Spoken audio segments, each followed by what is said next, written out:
El Jardín Botánico de Bogotá presenta La Muticia, un medio para la conservación. Novena semana de la investigación. El océano es el primer reservorio de carbono del planeta, seguido del suelo, y en tercer lugar se encuentra la vegetación encima del suelo. Estos reservorios tienen un papel importante bajo el contexto actual de cambio climático, el cual es causado por la emisión de gases de efecto invernadero a la atmósfera, como lo es el dióxido de carbono. Para disminuir los efectos del cambio climático, es importante preservar los depósitos de carbono, los cuales pueden capturar y retener algunos de los gases causantes del cambio climático. En el mismo sentido, para que el suelo cumpla con dicha función, depende de múltiples factores, por ejemplo, del lugar, de la cantidad de agua presente en el sitio, de la temperatura, de la cobertura vegetal y de la hojarasca. No se conoce muy bien la función de la hojarasca en el almacenamiento de carbono y del suelo. Por esto, desde la línea de cambio climático de la Subdirección Científica del Jardín Botánico de Bogotá, se está buscando entender la función de la hojarasca en preservar los reservorios de carbono del suelo a gran escala local en Bogotá.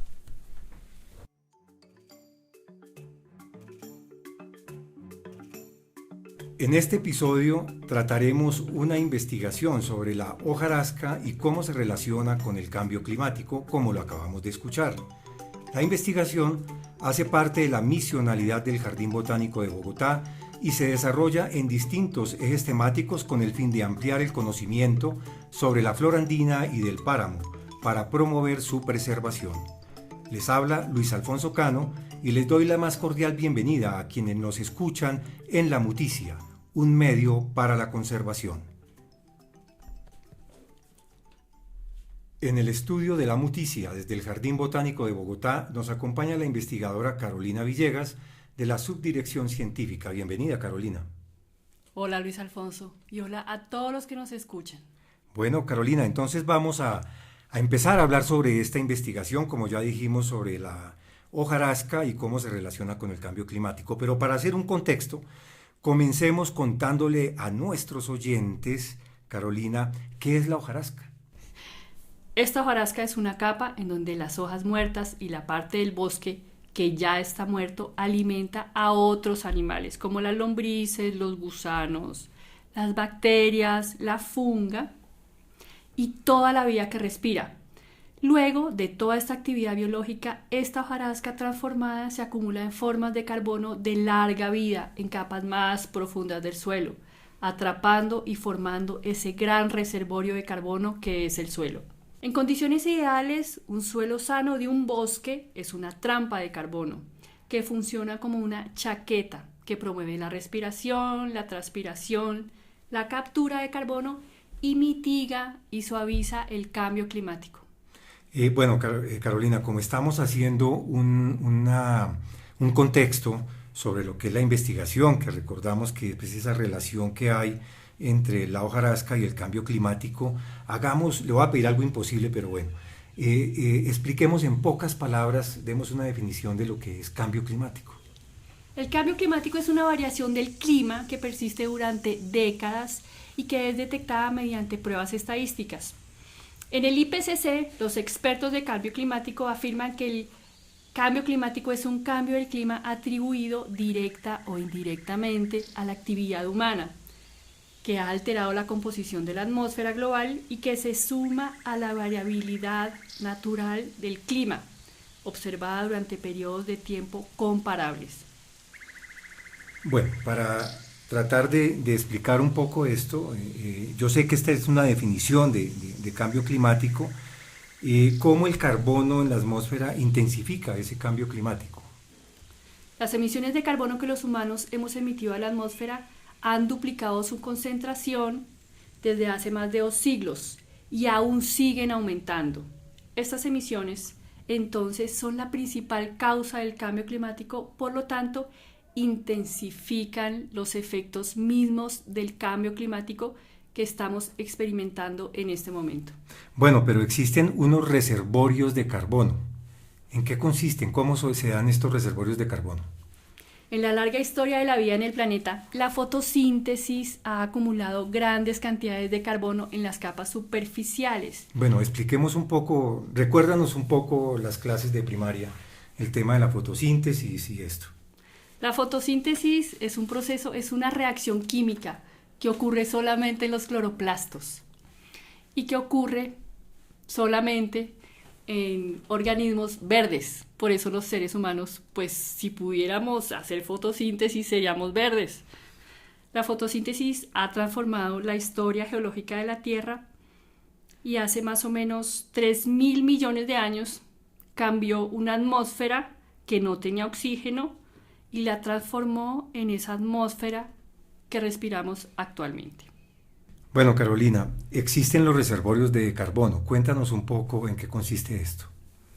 Los reservorios de carbono son como la reserva climática del banco del carbono, como si fuera un gran banco que administra el carbono en el planeta. Los 3 reservorios más importantes son primero el océano, donde se guardan grandes cantidades, gigatoneladas. Le siguen los suelos, que es el segundo reservorio más importante de carbono, y por último la vegetación.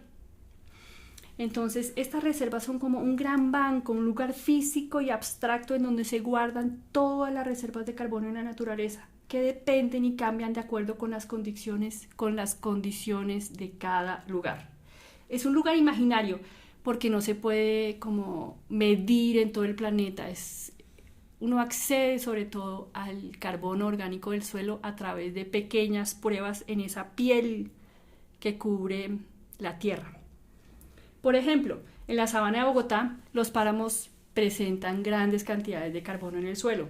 Los humedales también. Al igual que los bosques naturales también son grandes reservorios de carbono, en especial en el suelo.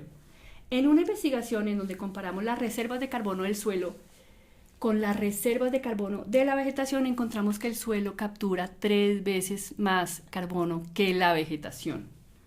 Es decir, para tener una idea simple, el suelo es un reservorio de carbono muy importante para entender el cambio climático. Por otro lado, el suelo también puede ser una fuente de carbono, porque al quedar expuesto y descubierto, al quitarle esa piel, se pueden dañar las reservas que se han acumulado durante milenios y asimismo emitir esta reserva de carbono en la atmósfera. Además, el suelo también respira. El suelo respira como los seres humanos.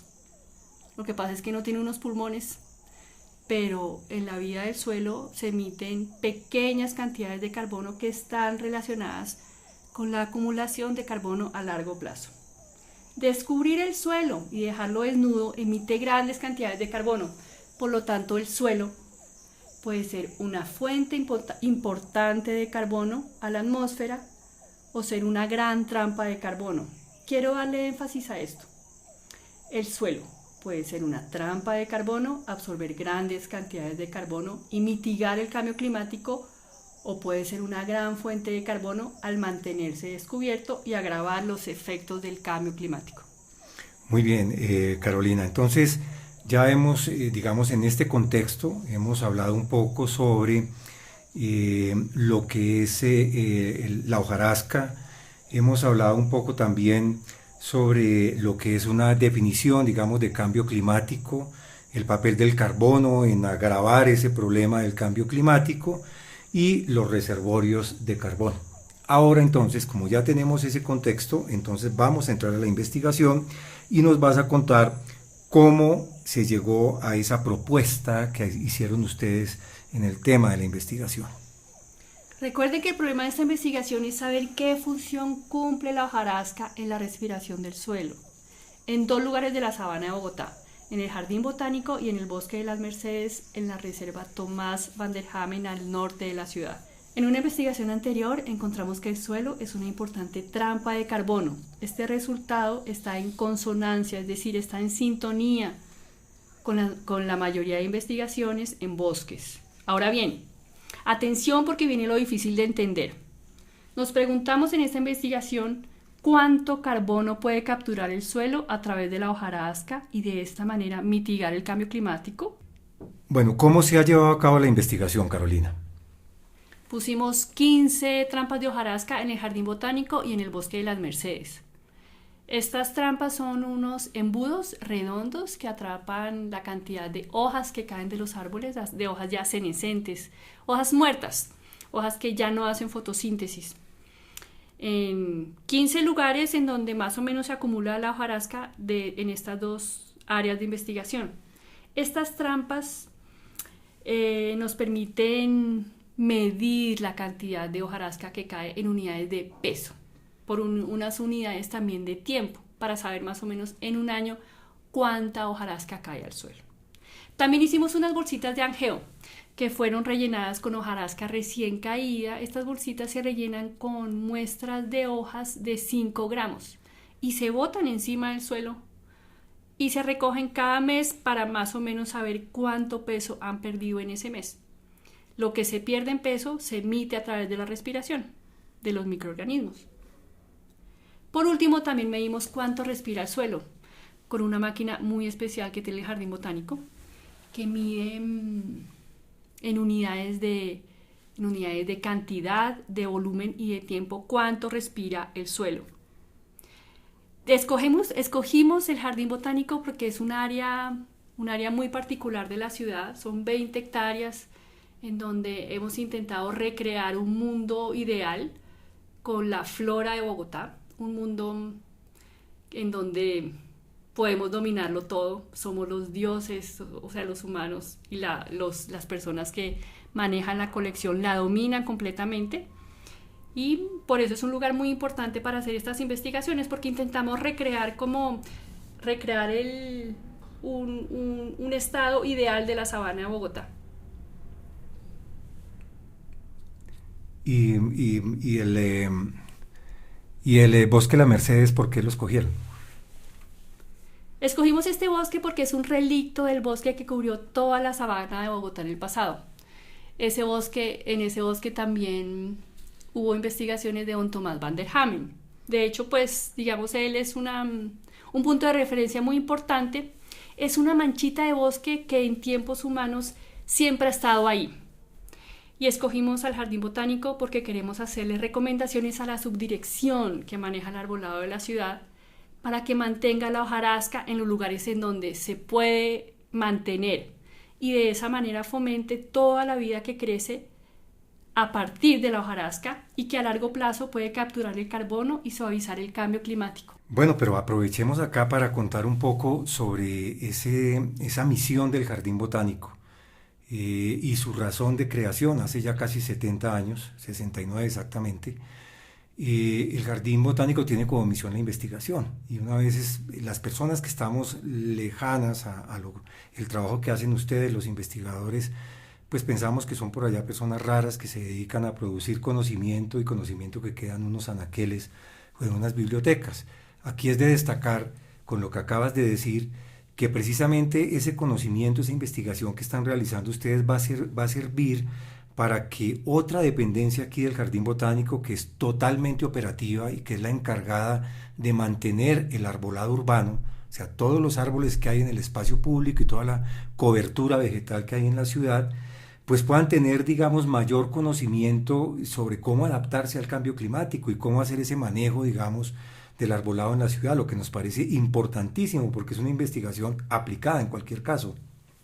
Gracias, sí, esta investigación es muy chévere porque primero toca el tema del cambio climático y lo asocia con mitigar el cambio climático a escala local y le da soluciones a la subdirección que maneja el arbolado. Entonces no es una investigación como que no sirva para nada y que justifique unos recursos de la ciudad que se quedan en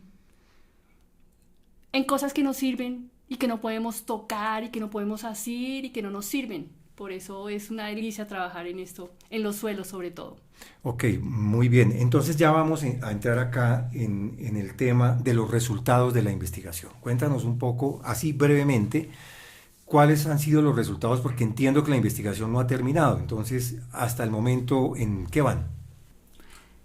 Aunque aún no tenemos todos los datos, hemos encontrado que el Jardín Botánico y el Bosque de las Mercedes producen la misma cantidad de hojarasca, más o menos. O sea, no es tan diferente la producción de hojarasca de estos dos lugares de estudio. También hemos encontrado que los suelos del Bosque de las Mercedes respiran muchísimo más que los suelos del Jardín Botánico. Sin embargo, es importante aclarar que el hecho de que el Bosque de las Mercedes respire más no significa que sea una fuente de carbono, porque a veces yo creía que la respiración del suelo era una pérdida de carbono y no es tan claro, pero en esta investigación hemos encontrado, y aquí viene lo complejo, que el suelo respire mucho más está relacionado con una alta actividad microbiana, con una acumulación de carbono que se va agregando a las capas profundas del suelo y que con la actividad de la vida de los organismos, como las lombrices, los insectos, los gusanos, la gente que se arrastra, la gente que vuela, los hongos, toda esta actividad se transforma en un tipo de carbono que permanece en periodos de largo tiempo en las capas más profundas del suelo durante décadas, siglos y milenios. El que respire más las Mercedes, el Bosque de las Mercedes, que el Bosque del Jardín Botánico, ¿les quiere decir algo? ¿Les indica algo? Claro que sí. El Bosque de las Mercedes siempre ha estado ahí. En el Bosque de las Mercedes, hay una gran diversidad de organismos, hay una gran diversidad de insectos, de hongos, de bacterias, que aún no logramos clasificar del todo, pero es un bosque que uno lo ve, lo toca, camina encima de él. Es un bosque, es un suelo que tiene grandes cantidades de carbono capturado en las capas más profundas del suelo, porque ya hicimos esa investigación, tiene mucho más que el Jardín Botánico. Es un bosque que, debido a que siempre ha estado ahí, no ha estado transformado, es un bosque que nos permite, es como un ideal del lugar al que quisiéramos llegar en el Jardín Botánico. Es como un punto de referencia, porque el Jardín Botánico pues tiene 69 años y es como un mosaico de muchos suelos, porque aquí también ha habido muchos rellenos de suelos que vienen de otros lugares de Bogotá. Es un mosaico y es un suelo construido, es un suelo de dimensiones que ha sido manejado por los técnicos y no está tan bien conservado como el Bosque de las Mercedes. Entonces el bosque simplemente es como un ideal, un punto de referencia al que quisiéramos llegar. Muy bien, perfecto. Digamos, tenemos alguna manera de hacer una corta conclusión de lo que hemos hablado y de la investigación que nos has contado en este programa. Sí, mantener el suelo cubierto fomenta la respiración y la acumulación de carbono persistente durante siglos o milenios. En la sabana de Bogotá, un suelo sano, un suelo cubierto y en el mundo ideal, es decir, un suelo de un bosque conservado que acumula hojarasca, es un buen medio para fomentar la vida de una diversa cantidad de animales, de hongos, de bacterias. Esta fiesta de la vida que ocurre en un suelo sano, que respira, es la ruta a través de la cual se acumula un carbono persistente en las capas más profundas del suelo. En conclusión, un suelo sano es una trampa de carbono que funciona como una chaqueta que promueve la respiración, la transpiración, la captura de carbono y mitiga el cambio climático. Bueno, Carolina, muy bien.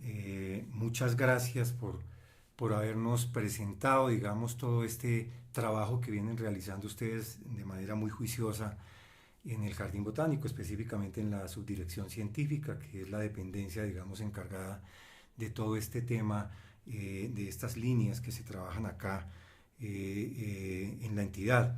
Cuéntanos ya para cerrar el equipo de trabajo, quiénes realizaron la investigación, que creo que eso es muy importante resaltar, digamos, las personas, porque la investigación no se hace sola, la hacen personas de carne y hueso. Esta investigación fue posible gracias a la coordinación de Maribel Vázquez, gracias al trabajo de mi compañera de investigación, Angie Viviana Montañez, y a la esencial presencia y trabajo de José López. Gracias, fue un gusto hablar de suelos. Bueno, muchas gracias Carolina, y a nuestros oyentes, pues así hemos llegado a al final de este episodio de La Muticia. Muchas gracias a nuestros invitados por habernos acompañado en este episodio. Así hemos llegado al final de La Muticia en el marco de la 9ª semana de la investigación del Jardín Botánico de Bogotá. Les invitamos a que escuchen toda la serie y conozcan más sobre la flora altoandina y el páramo. Muchas gracias. Pues así hemos llegado a al final de este episodio de La Muticia. Muchas gracias a nuestros invitados por habernos acompañado en este episodio. Así hemos llegado al final de La Muticia en el marco de la 9ª semana de la investigación del Jardín Botánico de Bogotá. Les invitamos a que escuchen toda la serie y conozcan más sobre la flora altoandina y el páramo. Muchas gracias.